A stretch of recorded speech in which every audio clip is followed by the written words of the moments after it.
Hello ಪ್ರಿಯ ವ್ಯಾಪಾರಿಗಳು ಮತ್ತು ಹೂಡಿಕೆದಾರರು. ನಿಮ್ಮೊಂದಿಗೆ ಗುರು ಮಾರ್ಕೆಟ್ಸ್ ನಿಗಮದ ಬಗ್ಗೆ ಸಾಮಾನ್ಯ ಮಾಹಿತಿಯೊಂದಿಗೆ ಪ್ರಾರಂಭಿಸೋಣ. ಅಗತ್ಯವಿದ್ದರೆ ನೀವು ವಿಡಿಯೋವನ್ನು ವಿರಾಮಗೊಳಿಸಬಹುದು.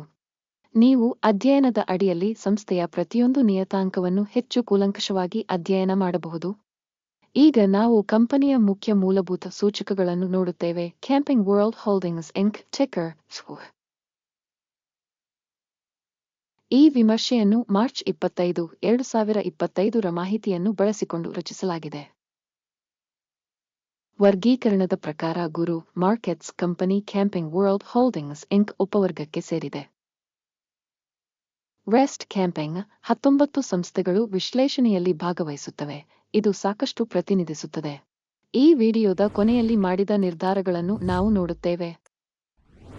ಕಂಪನಿಯ ಒಟ್ಟಾರೆ ಫಲಿತಾಂಶವು ಈ ಕೆಳಗಿನಂತಿದೆ. 10 ಅಂಕಗಳಲ್ಲಿ 5.5 ಉಪವರ್ಗಕ್ಕೆ ಸರಾಸರಿ ಫಲಿತಾಂಶ 2.5 ಅಂಕಗಳು. ನೀವು ಬಹಳ ವಿಶಾಲವಾಗಿ ನೋಡಿದರೆ ಒಟ್ಟಾರೆಯಾಗಿ ಸ್ಟಾಕ್ ಮಾರುಕಟ್ಟೆಯ ಸರಾಸರಿ ಫಲಿತಾಂಶವು 1.9 ಅಂಕಗಳು ಎಂದು ನಾವು ನೋಡಬಹುದು. -5.5 ಅಂಕಗಳ ಸ್ಕೋರ್ ವಿರುದ್ಧ ಕ್ಯಾಂಪಿಂಗ್ ವರ್ಲ್ಡ್ ಹೋಲ್ಡಿಂಗ್ಸ್ ಇಂಕ್. ಕಂಪನಿಯ ಷೇರು ಬೆಲೆಯ ಡೈನಾಮಿಕ್ಸ್ ಅನ್ನು ಹೋಲಿಸುವುದು ಕ್ಯಾಂಪಿಂಗ್ ವರ್ಲ್ಡ್ ಹೋಲ್ಡಿಂಗ್ಸ್ ಇಂಕ್ ಮತ್ತು ಉಪವರ್ಗದ ಕಂಪನಿಗಳು. ನಾವು 12 ತಿಂಗಳ ಕಂಪನಿಯ ಷೇರುಗಳನ್ನು ನೋಡಬಹುದು. Camping world holdings inc -29.8% dynamics ತೋರಿಸಿದೆ. ಉಪವರ್ಗದಲ್ಲಿನ ಬೆಲೆ ಬದಲಾವಣೆಗಳ ವಿರುದ್ಧ -26.6%. ಇದು ಖಂಡಿತವಾಗಿಯೂ ಏನನ್ನೂ ಅರ್ಥವಲ್ಲ, ಆದರೆ ಈ ಸತ್ಯವನ್ನು ಮನಸ್ಸಿನಲ್ಲಿಟ್ಟುಕೊಳ್ಳುವುದು ಅವಶ್ಯಕ. ಕಂಪನಿಯ ಮಾರುಕಟ್ಟೆ ಬಂಡವಾಳೀಕರಣ ಕ್ಯಾಂಪಿಂಗ್ ವರ್ಲ್ಡ್ ಹೋಲ್ಡಿಂಗ್ಸ್ $1.81 ಬಿಲಿಯನ್ ಆಗಿದೆ ಮತ್ತು ಉಪವರ್ಗದ ಬಂಡವಾಳೀಕರಣವು $19 ಬಿಲಿಯನ್ ಆಗಿದೆ. ಕ್ಯಾಂಪಿಂಗ್ ವರ್ಲ್ಡ್ ಹೋಲ್ಡಿಂಗ್ಸ್ ಇಂಕ್ 9.63% ಪಾಲನ್ನು ಹೊಂದಿದೆ ಮತ್ತು ಉಪವರ್ಗದಲ್ಲಿ ಮಧ್ಯಮ ಗಾತ್ರದ ಕಂಪನಿಗಳಲ್ಲಿ ಒಂದಾಗಿದೆ. ಕಂಪನಿಯ ಬ್ಯಾಲೆನ್ಸ್ ಶೀಟ್ ಕ್ಯಾಪಿಟಲೈಸೇಷನ್ $0.33 ಬಿಲಿಯನ್ ಆಗಿದೆ. $13 ಶತಕೋಟಿಯ ಉಪವರ್ಗದ ಬ್ಯಾಲೆನ್ಸ್ ಶೀಟ್ ಬಂಡವಾಳೀಕರಣದೊಂದಿಗೆ ಕ್ಯಾಂಪಿಂಗ್ ವರ್ಲ್ಡ್ ಹೋಲ್ಡಿಂಗ್ಸ್ ಇಂಕ್ 2.412% ಪಾಲನ್ನು ಹೊಂದಿದೆ. ವಿನಿಮಯ ಮತ್ತು ಪುಸ್ತಕದ ಮೌಲ್ಯದ ಆಕ್ರಮಿತ ಷೇರುಗಳನ್ನು ಹೋಲಿಸಿದಾಗ ನಾವು ಈ ಕೆಳಗಿನವುಗಳನ್ನು ನೋಡುತ್ತೇವೆ. ಪಾಲು ಕ್ಯಾಂಪಿಂಗ್ ವರ್ಲ್ಡ್ ಹೋಲ್ಡಿಂಗ್ಸ್ ಉಪವರ್ಗದಲ್ಲಿ ಮಾರುಕಟ್ಟೆ ಮೌಲ್ಯವನ್ನು ನಿರ್ಣಯಿಸುವಾಗ 9.69%. Balance sheet ಬಂಡವಾಳೀಕರಣವು 2.412%. ಇದು ಮಾರುಕಟ್ಟೆ ಬಂಡವಾಳೀಕರಣದ ಪಾಲುಗಿಂತ 75% ಕಡಿಮೆಯಾಗಿದೆ. ಸಂಸ್ಥೆಯ ಮಾರುಕಟ್ಟೆಯ ಪಾಲು ಮತ್ತು ಉಪವರ್ಗದ ಪುಸ್ತಕ ಮೌಲ್ಯದ ಮೌಲ್ಯಮಾಪನ ಕೆಟ್ಟದು -1 ಸಂಸ್ಥೆಯ ಸಾಲದ ಬಾಧ್ಯತೆಗಳು $3.62 ಶತಕೋಟಿ ಮೊತ್ತವಾಗಿದೆ. ಪುಸ್ತಕದ ಮೌಲ್ಯದ ಸಾಲವು ಈಕ್ವಿಟಿಯ 1.99% ಕಂಪನಿಯ ಸಾಲ ಬಾಧ್ಯತೆಗಳ ಮಟ್ಟದಲ್ಲಿ ಫಲಿತಾಂಶ ತುಂಬಾ ಕೆಟ್ಟದು -2 ಅಂಕಗಳು. ಲಾಭಕ್ಕೆ ಕಂಪನಿಯ ಷೇರು ಬೆಲೆಯ ಸಮತೋಲನವು 0 ಆಗಿದೆ. ಉಪವರ್ಗದಲ್ಲಿ ಸರಾಸರಿ 534.4 ಆಗಿದ್ದರೆ ಇದು ಉಪವರ್ಗದಲ್ಲಿನ ಸರಾಸರಿಗಿಂತ ಗಮನಾರ್ಹವಾಗಿ ಕೆಟ್ಟದಾಗಿದೆ. ಉಪವರ್ಗದ ಕಂಪನಿಗಳಿಗೆ ಹೋಲಿಸಿದರೆ ಅದರ ಲಾಭಕ್ಕೆ ಷೇರು ವಿನಿಮಯ ಮೌಲ್ಯದ ಸೂಚಕಗಳ ಮೌಲ್ಯಮಾಪನ ತುಂಬಾ ಕೆಟ್ಟದು -2 ಅಂಕಗಳು. ಕಳೆದ 12 ತಿಂಗಳ ಲಾಭ $39 ಮಿಲಿಯನ್. ಮುಂದಿನ 12 ತಿಂಗಳ ಭವಿಷ್ಯದ ಗಳಿಕೆಗಳು ತಿಳಿದಿಲ್ಲ. ಇದು ಕಂಪನಿಯ ಬೆಲೆಗೆ ಕೆಟ್ಟದಾಗಿದೆ. ಉಪವರ್ಗದ ಕಂಪನಿಗಳಿಗೆ ಹೋಲಿಸಿದರೆ ಯೋಜಿತ ಭವಿಷ್ಯದ ಲಾಭ ಸೂಚಕಗಳ ಮೌಲ್ಯಮಾಪನ ಒಳ್ಳೆಯದು 1 ಆದಾಯದ ಸಮತೋಲನಕ್ಕೆ ಕಂಪನಿಯ ಬೆಲೆ 0.3 ಆಗಿದೆ. ಉಪವರ್ಗದ ಸರಾಸರಿ 0.5. ಇದು ಉಪವರ್ಗಕ್ಕಿಂತ 40% ಕಡಿಮೆಯಾಗಿದೆ. ಉಪವರ್ಗದಲ್ಲಿನ ಕಂಪನಿಗಳ ಸೂಚಕಗಳಿಗೆ ಹೋಲಿಸಿದರೆ ಕಂಪನಿಯ ಷೇರು ಮಾರುಕಟ್ಟೆ ಮೌಲ್ಯವನ್ನು ಆದಾಯಕ್ಕೆ ಮೌಲ್ಯಮಾಪನ ಮಾಡುವುದು ಒಳ್ಳೆಯದು $0.5 ಅಂಕಗಳು. ಕಳೆದ 12 ತಿಂಗಳ ಆದಾಯ $6.100 ಮಿಲಿಯನ್. ಮುಂದಿನ 12 ತಿಂಗಳ ಫಾರ್ವರ್ಡ್ ಆದಾಯ ತಿಳಿದಿಲ್ಲ. ಇದು ಕಂಪನಿಯ ಭವಿಷ್ಯಕ್ಕೆ ತುಂಬಾ ಋಣಾತ್ಮಕವಾಗಿದೆ.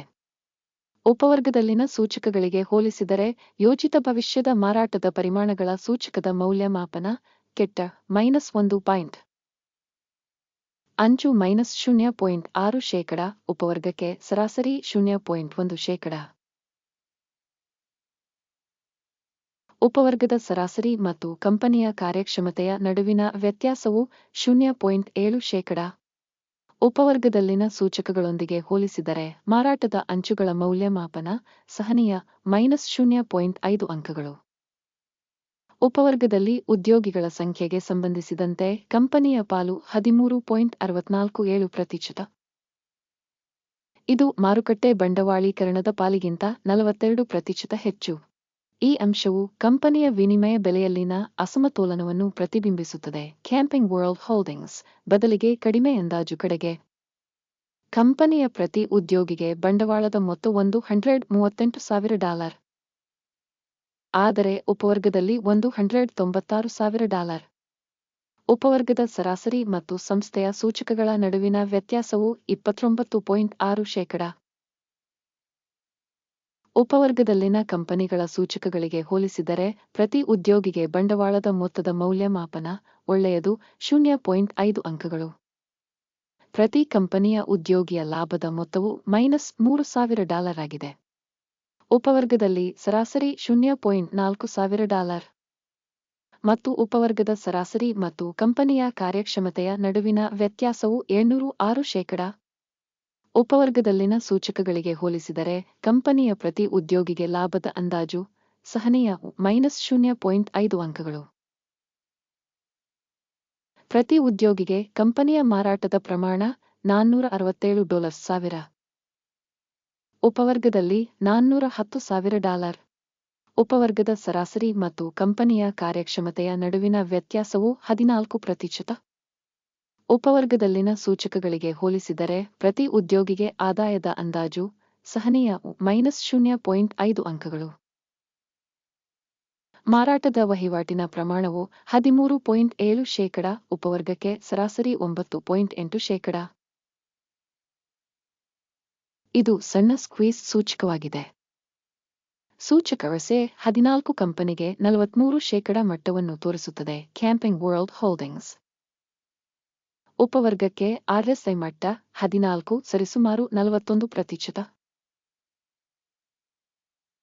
ತಾಂತ್ರಿಕವಾಗಿ ಉಪವರ್ಗದ ಭದ್ರತೆಗಳನ್ನು ಷೇರುಗಳ ರೀತಿಯಲ್ಲಿಯೇ ಉಲ್ಲೇಖಿಸಲಾಗಿದೆ. ಕ್ಯಾಂಪಿಂಗ್ ವರ್ಲ್ಡ್ ಹೋಲ್ಡಿಂಗ್ಸ್ ಕಂಪನಿಯ ನಿಜವಾದ ಷೇರು ಬೆಲೆ ಸುಮಾರು $17.72 ಆಗಿದೆ. ಕಂಪನಿಯ ಷೇರುಗಳ ಒಮ್ಮತದ ಬೆಲೆ ಗುರಿಯು ಸರಿಸುಮಾರು $27.22 ಆಗಿದೆ. ನಿಜವಾದ ಅಂದಾಜಿನ ಡೈನಾಮಿಕ್ಸ್ ಮತ್ತು ಒಮ್ಮತದ ಮುನ್ಸೂಚನೆಯು ಸರಿಸುಮಾರು 54%. ಆರ್ಡರ್ ಟೇಬಲ್ ಅನ್ನು ನೋಡೋಣ. ಅದು ಎಲ್ಲರಿಗೂ ಲಭ್ಯವಿದೆ. ಅದರ ಲಿಂಕ್ ಪಿನ್ ಮಾಡಿದ ಕಾಮೆಂಟ್ನಲ್ಲಿದೆ. ಆರ್ಡರ್ ಟೇಬಲ್ ಈ ಋತುವಿನಲ್ಲಿ ಮಾಹಿತಿ ವ್ಯವಸ್ಥೆಯಿಂದ ಮಾಡಿದ ಎಲ್ಲಾ ನಿರ್ಧಾರಗಳನ್ನು ಒಳಗೊಂಡಿದೆ. ಗುರು ಮಾರ್ಕೆಟ್ಸ್ ಆರ್ಡರ್ ಟೇಬಲ್ಗೆ ಪ್ರವೇಶ ಉಚಿತ ಮತ್ತು ಮುಕ್ತವಾಗಿದೆ. ಪಿನ್ ಮಾಡಿದ ಕಾಮೆಂಟ್ನಲ್ಲಿ ಲಿಂಕ್.